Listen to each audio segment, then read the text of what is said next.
It's time to get your morning started with the news you need to know. News update. This is what's trending with DJ and PK. Hashtag NHL.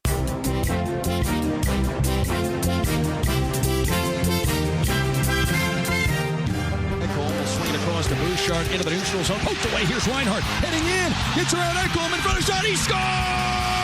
Sam Reinhart as he was being pulled down. He beats Skinner top shelf. And the Panthers strike first here in Game 6. He at the half wall. Turnaround shot off the chest protector of Skinner. The rebound. Barkov in front. It bounces and they score. It went off Reinhart. And the Panthers take a 3-0 lead. And the Panthers go on to win 5-1. Probably a misleading final score. Edmonton down 3 goals in the third period. Pulled their goaltender way early because they needed a miracle. I mean, what else were they supposed to do? And sure enough, they were punished. 2 empty net goals. And it's 5-1 Panthers. They win the series 4-2. They hoist the cup again. The hero, Sam Reinhart, 4 of the 5 goals, including both of the empty netters. Florida, the once and future champions. There you go. And now we're into the offseason. While they celebrate and they have fine traditions, honestly, I think very cool traditions. The Masters with the green jacket, that's a different kind of prize. And with the Champions Dinner, that's a different kind of celebration. I like it. And I think right alongside it, the Stanley Cup. And everybody takes a turn hoisting the cup to the fans, winning it at home, just tremendous. I mean, it would have been great to win another Game 7, but it would have been in Edmonton, and it wouldn't have been the same crazy scene with the arena going berserk. And now everybody gets the cup for 24 hours, and there are great stories about the cup being left on curbs, the cup at the bottom of swimming pools, the cup being flown halfway around the world to Russia. Awesome stories. Hockey and golf. There it is. Great celebrations. And while Florida does that, and that's great, and I'll enjoy whatever crazy stories come out of it. On to free agency. The stories are already out there. The Panthers have 3 free agents. And they can't afford them. They can afford one of them. Maybe they could squeeze in 2. Utah has cap room. I've already seen him mention. Who's going to be available? Who can they get? How can they dramatically change the arc of where the Utah Mammoth are headed? Sam Bennett, free agent. Bum, bum, bum. 28 years old. He'll be 29 soon. Can they get him? 50-point guy? Not a 50-goal guy. 50-point guy and championship pedigree? Or is he too old? You know, the interesting thing where the Jazz and Mammoth are parallel, well, I guess parallel in the fact they both missed the playoffs, but they both have a core of players we're starting to identify. I think it's a little easier with hockey than basketball. A couple of those guys are moving into their prime right now. Do you add to that group and go for it? Or do you concentrate on getting some talent that matches up with your younger guys who are 2021? Kessler's kind of in between. Interesting. Decisions to be made. Brad Marchand's a free agent, but he's 37. I don't see that working. That's your Kevin Durant comparison right there. I mean, it might work for Florida because the future is now. Go for the 3-peat. This is it. Bring him back. But what will they do? Aaron Ekblad, 6'4", 220. Oh, he's still not 30 years old either. Excellent. He'll turn 30 in the middle of the next season. Can they bring him in on a 4 or 5 year contract? Or is it a game of dominoes? None of these guys are headed here. But wherever they are heading, somebody else might shake loose, and then Utah makes a move. It's a big puzzle, and there's going to be a lot of pieces on the move. And what is Edmonton going to do? How aggressive are they going to be? Are they want to just run it back again, and maybe they kick the door down and win the cup? Or do they have to get aggressive and make some moves? Let some guys go. The offseason begins now for the NHL and the Utah Mammoth. Who are the favorites going forward? Well, it's not clear. The betting odds are out. Edmonton, And Florida, absolutely. Carolina's also in the mix, and Colorado. Because of all the contenders, the Avs, their roster is the most set. Guys under team control, everything's set. There's some question marks other places. Winnipeg, who had the best regular season record, for whatever that's worth, they've got a ton of money to spend. So what are they going to do? How are they going to bolster things and try to make themselves better in the postseason? You know, the interesting thing about the regular season, Edmonton, I think they had the 9th best record. Florida had the 11th best record in the league, and here they are in the Stanley Cup Finals. And we know hockey's postseason is a little on the wild side, so you don't really expect it's not like the NBA where you could look at Oklahoma City and like, okay, they're the team that has to be beat. Who can knock them out? Denver came close. But usually it's the teams right near the top that get there. There's been a few surprises. The NHL routinely has surprises.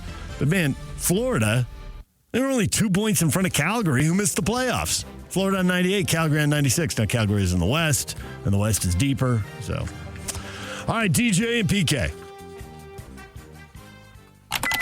Hashtag NBA. Sometimes I read stories, and I don't know why people write them the way they do. The Indiana Pacers revealed that star Tyrese Haliburton is dealing with a calf strain. Was revealed the right word? Didn't we all pretty much have an idea when he limped to the locker room and there was an enormous ice pack on the back of his lower leg? Didn't we know what was going on then? Confirmed? Acknowledged? Said? Reported? Revealed. He's going to have an MRI. They got 3 days here, figure out what's going on. Sometimes calf strains are calf strains. Sometimes people have problems with the Achilles, and people say it's a calf strain. The calf bone's connected to the Achilles bone. It doesn't really work, but you get the idea. He says he plans to play in the game. I bet he does until the doctors and the GM tell him no. Of course, he wants to play in the game and limp through it. There's no guarantee you're getting back to the finals. This might be the closest he ever gets. He's 2 wins away from an NBA title.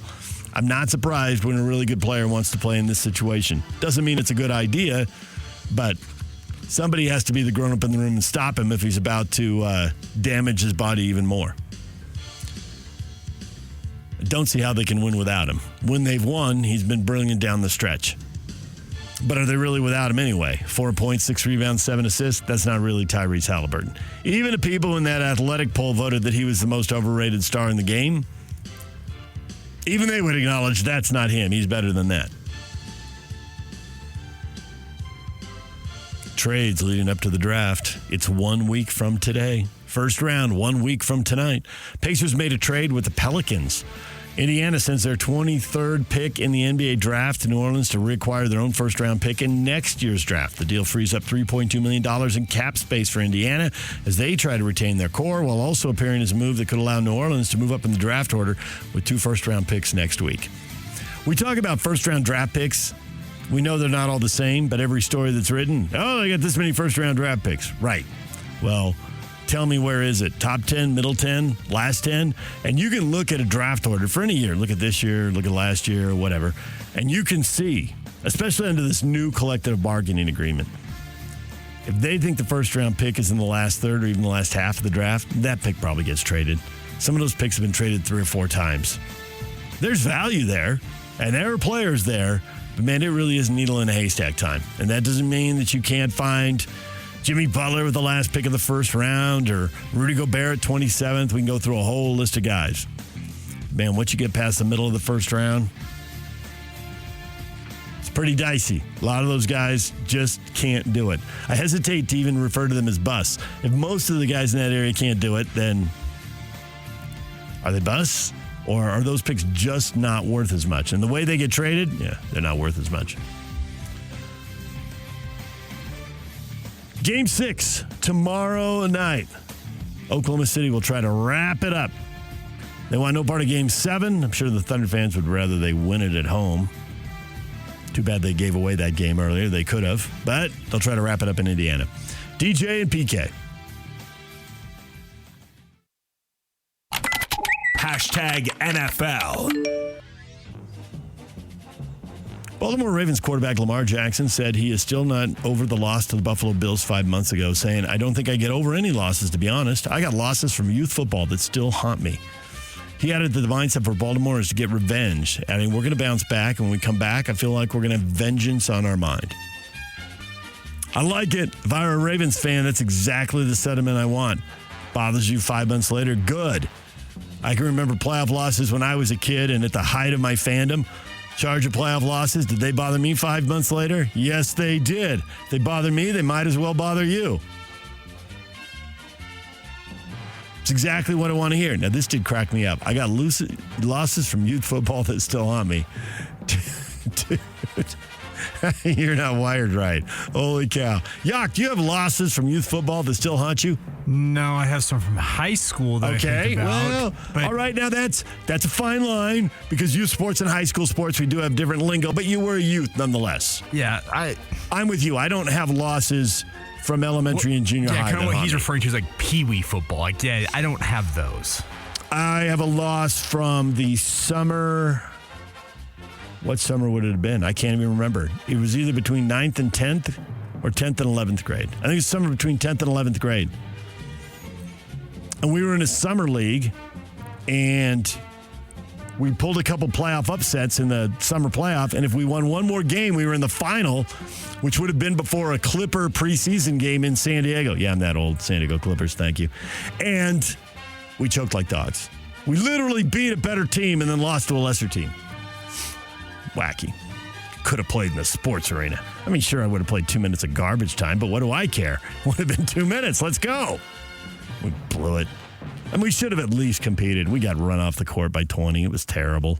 It just fell apart. All right, well, we can put that out there on Facebook and Twitter, and if you've got any answers that are good or hilarious, something that bugs you, go ahead. And I think he's talking as a player. I mean, you could have losses as a youth, as a fan that still bother you. I was in high school when the Chargers lost to the Raiders in the AFC title game at home and didn't go to the Super Bowl. I would say that as a fan is the single loss that bothers me the most in my entire life. Right there. Boom. Worse than the Super Bowl loss because they weren't as good. They should have lost. Padres have been in the World Series a couple times, but against great teams. They were the better teams. They probably should have lost. Maybe should have won a game or two more along the way, but not the series. All right, it's out there on Twitter. If you got something from your youth football, something that you can identify with Lamar Jackson. It doesn't have to be youth football, any youth sports. The wackier, the better. Go ahead. On a serious note, former Raider wide receiver Henry Ruggs III, on special release from prison last night, spoke at a Hope for Prisoners event in Las Vegas and apologized to the family of a woman he killed in a car crash nearly 4 years ago. Ruggs is currently in prison for felony DUI and misdemeanor vehicular manslaughter. And I'm not in charge of these things, but if I were, he would be on prison release one more time, and he would go speak to the Georgia football team because, man, have they had a lot of bad things happen, and they usually involve young men, cars, speed, and terrible decision-making. There have been fatalities of other people who've just gotten tickets and everything in between, but there is something going on there, and it doesn't seem to be going on with other teams. I assume other guys, if they got pulled over doing 100 miles an hour or more, we'd hear about it. But where do we hear about it, Yak? Over and over. The Georgia Bulldogs. I think Henry Ruggs has life experience, and I'm going to take it at face value that he's got, genuine guilt over this, and he needs to share that story. And he's an NFL player who lost his career over this. And he needs to go tell those guys because clearly they're hearing it from other people. And when I hear their coach speak, Kirby Smart, I think, yeah, he's told them, but they're not listening. They've tuned him out. Maybe they'll listen to someone who's closer to them in age, someone who had the same dream as them, and someone whose dream is gone. Giants rookie quarterback Jackson Dart, pride of Corner Canyon High for 1 year, has made a positive impression so far in New York with head coach Brian Daboll saying he's done excellent picking up information. He's fit right in with those guys. He's smart, aggressive with the football, which I like. And then the true test will be once we start with live hitting in preseason games and things like that. He's progressed since he's been here. He's made improvement. Don't coaches always say that? Does that tell us anything? Can you just be in the next bust quarterback with the Giants and the Jets? Can we go back with any of the high draft picks? Will we have heard the same thing? I bet there's quotes about Daniel Jones out there just like that. Maybe this time it'll all prove that he's on the path to greatness. This time maybe it'll play out. That's what Giants are hoping. This time.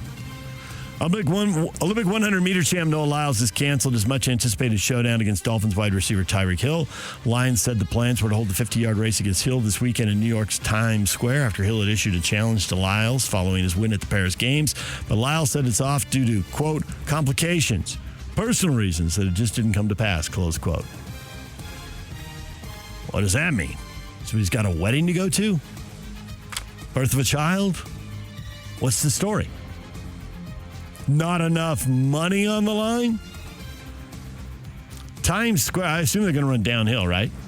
I guess you could run across Times Square sideways 50 yards. I don't know. Downhill, make it a faster time. DJ and PK. Hashtag college football. Illinois coach Brett Bielema wants to see the college football playoff expand to 16 games in 2026, or 16 teams, rather. But only if all the major conferences, including the SEC, play 9 league games per season.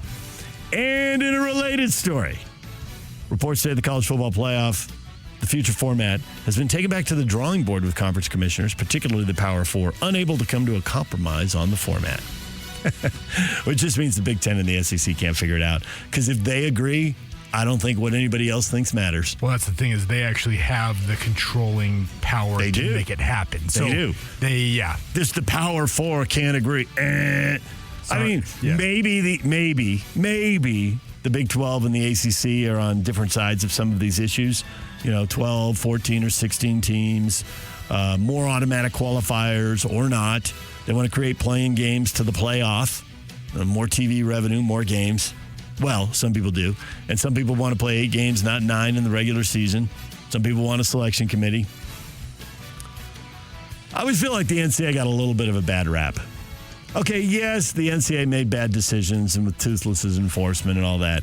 But wasn't the NCAA just the schools and the conferences? So now the NCAA's out of it and the schools and the conferences can't do it.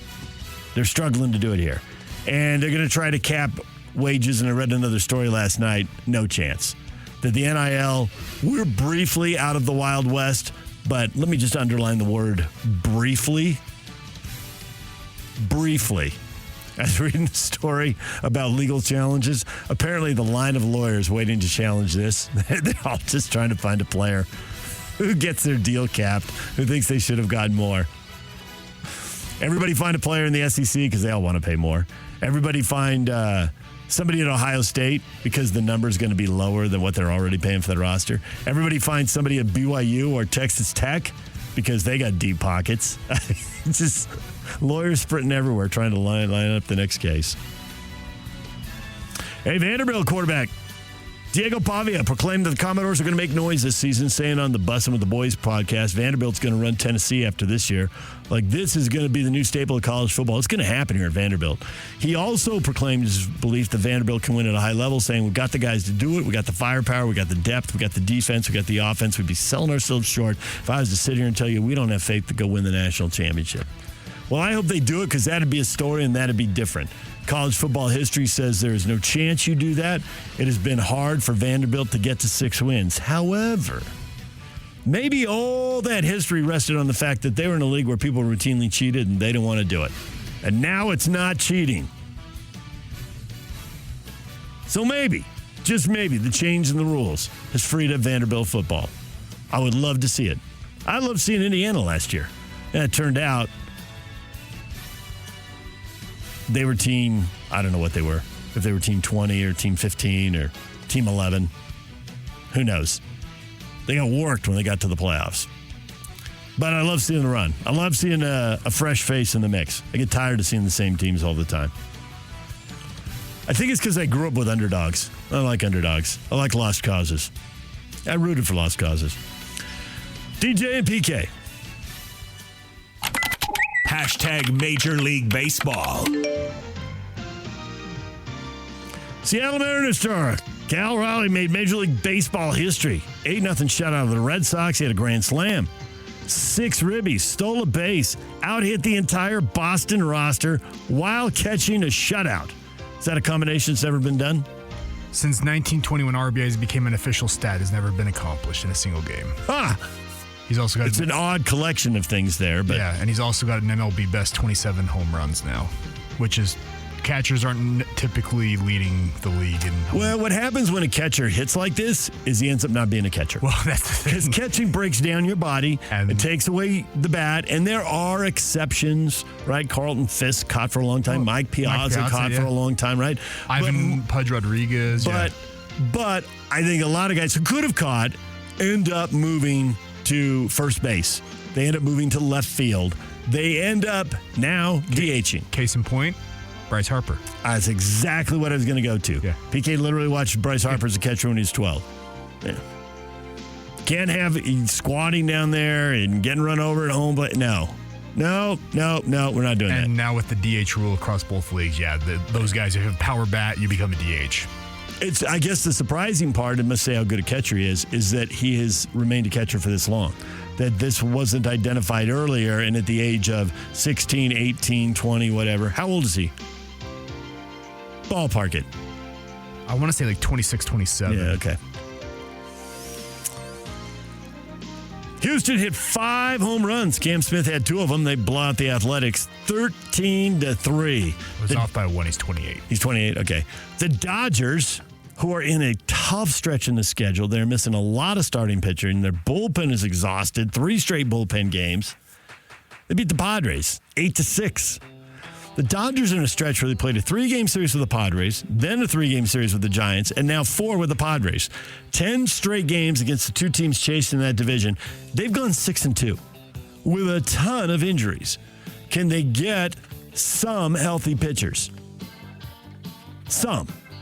Not everybody, just some. They don't have the best record in the National League anymore. Both the Mets and Cubs have a better mark, but there's plenty of time to sort that out. We're still in mid-June. But very impressive from the Dodgers here. They've gone 6-2 over these 8 games against the Dodgers and Padres. They got 2 more to go. We'll see how it goes. But I was watching that game last night. And man, timely hitting. Another big inning. One with a 5-run. I think it was 4th inning the day before. Did it again. Good grief. Dodgers are loaded. With all the problems they have to still be winning like this against this level of competition, it's not like they're playing the bottom of the league here. They're not playing a bunch of disasters. The Yankees. Now there's a disaster. What is happening? And when do you guys break out? You're better than this. The Yankees got shut out, again. That's 3 straight shutouts. When do those big bats, when do they break loose? Angels blank them 4-0, shut them out on 4 hits. Bees fell behind 12-0, rallied, lost 12-10 to the Sacramento River Cats. Same 2 teams tonight at 7 o'clock. What is Trending is brought to you by Shamrock Plumbing. There's no job too big or too small. Get the personal touch with Shamrock Plumbing. All right, DJ and PK, question of the day next. Then Walker Mel, host on WFNZ in Charlotte. Co-host of Locked On Hornets podcast. He joins us at 8 o'clock. They're going to trade out. I don't think there's any chance VJ Edgecombe is getting to the Jazz. I know a lot of you want him. If the Jazz want him, they got to trade up. The question is, do they have to trade to 3? Does Philly want him? How far is Ace Bailey going to fall? We'll find out what Charlotte thinks. We'll talk to Walker. Cole Bagley, Utah Mammoth, NHL Insider, all those free agent questions I just brought up. We're going to run them past Cole, see what he thinks at 8:30. Tim Lacombe, Jazz Analyst for SCG Media. More hoops at 9. DJ and PK, it's 97.5 The Zone. The question of the day is next.